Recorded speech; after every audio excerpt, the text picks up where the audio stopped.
Guys second promo release ஆயிருக்கு. அதை பற்றின ரிவ்யூக்குள்ளே போகிறதுக்கு முன்னாடி ஒரு இம்பார்ட்டன்ட் அப்டேட் சொல்லிடுறேன். இந்த மாதிரி கமர்தீனுக்கு பிராங்கா ரெட் கார்டு கொடுத்தாங்க அண்ட் கானா வினோத்துக்கு கிளாப்ஸ் அண்ட் ப்ரெசென்ட் மேட்டரில் பார்வதிக்கு ரோஸ்ட் அப்படின்னு சொல்லி நான் ஒரு வீடியோ போட்டிருந்தேன். அந்த வீடியோவை நான் இப்போ டிலீட் பண்ணிட்டேன்.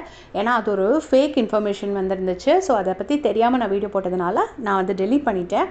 அதுக்கப்புறமா இப்போ இன்னும் இந்த செகண்ட் ப்ரோமோலேருந்து நமக்கு பார்க்கும்போது ஓரளவுக்கு முதல்ல எல்லா தடவையுமே கேட்பாங்க இல்லையா, வைல்ட் கார்ட்ஸ் எப்படி பெர்ஃபார்ம் பண்ணாங்க அப்படின்னு சொல்லிட்டு.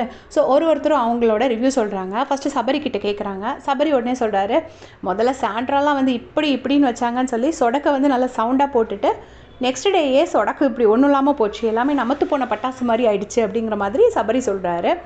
அதுக்கப்புறம் வந்து வியானா வராங்க. வியானா என்ன சொல்கிறாங்கன்னா, ராக்கெட் மாதிரி ஸ்டார்ட் பண்ணாங்க ஆனால் அப்படியே புஷ்ஷுன்னு போயிட்டாங்க அப்படின்னு சொல்லிட்டு, இன்றைக்கி கொஞ்சம் ஒழுங்காக தமிழ் வருது மேடம்க்கு. ஆனால் வந்து நீங்கள் 3 பேருக்கு சாப்பாடு கொடுக்க மாட்டேன்னு சொன்னீங்களே, அந்த மானஸ்தனுங்க அதுக்கப்புறம் சாப்பிடவே இல்லையே, உங்களை பற்றி சொன்னாங்களே, உங்களை முதல்ல கொஞ்சம் Bigg Boss Vijay Sethupathi sir கேட்டால் ரொம்ப நல்லாயிருக்கும் அப்படின்னு நான் நினைக்கிறேன். இந்த வியானாவோட மாஸ்க்கு கொஞ்சம் பிச்சு எரியணும். அதை நேற்றுக்கு கண்டஸ்டன்ஸ் பண்ணாங்க, இன்றைக்கி விஜேஎஸ் பண்ணால் நல்லாயிருக்கும் அப்படின்னு நான் நினைக்கிறேன்.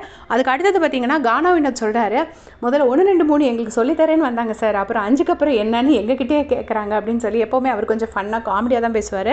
அதே மாதிரி சொல்கிறாரு. ரம்யா கிட்ட கேட்டப்போ ரம்யா வந்து சொல்கிறாங்க, ஃபினாயில் ஊற்றி கழுவிடுவோன்னு சொன்னாங்க, ஆனால் அந்த மாதிரி எதுவுமே பண்ணலை அப்படின்னு. ஸோ ஒருத்தர் சொல்லும் போதும் சாண்ட்ராவோட ஃபேஸு திவ்யாவோட ஃபேஸ் எல்லாத்தையுமே ஜூமில் வைக்கிறாங்க, க்ளோஸ்அப்பில் வைக்கிறாங்க. எனக்கு தெரிஞ்சு இது வரைக்கும் வைல்ட் கார்ட்ஸ் எல்லாருமே வந்து நான் பண்ணுறேன் கிழிச்சிருவேன் அப்படி இப்படின்னு சொன்னாங்க, பட் எதுவும் செய்யலை. ஆனால் இந்த சீசனில் உண்மையிலே வந்து வைல்ட் கார்ட்ஸ் வந்து கேம் அப்படியே புரட்டி போட்டாங்க. 1 வீக் லைவ் வந்து ஒரு நிமிஷம் விடாமல் நான் பார்த்தேன். போன வீக் அதுக்கு முன்னாடியெல்லாம் வந்து லைவ் பார்க்கும்போது கொஞ்சம் போர் அடிக்கும், விட்டு அப்படி தான் பார்த்துருக்கு. பட் இது வந்து அப்படி இல்லை, ஒரு நிமிஷம் கூட நமக்கு மிஸ் பண்ணுறதுக்கு தோணவே இல்லை. ஃபுல் டைம் லைவ் பார்த்துட்டே இருந்தேன். ஸோ என்ன மாதிரி நீங்களும் ஃபீல் பண்ணியிருந்தீங்கன்னா மறக்காமல் கமெண்ட் செக்ஷனில் சொல்லிட்டு போங்க. தேங்க்ஸ் ஃபார் வாட்சிங்.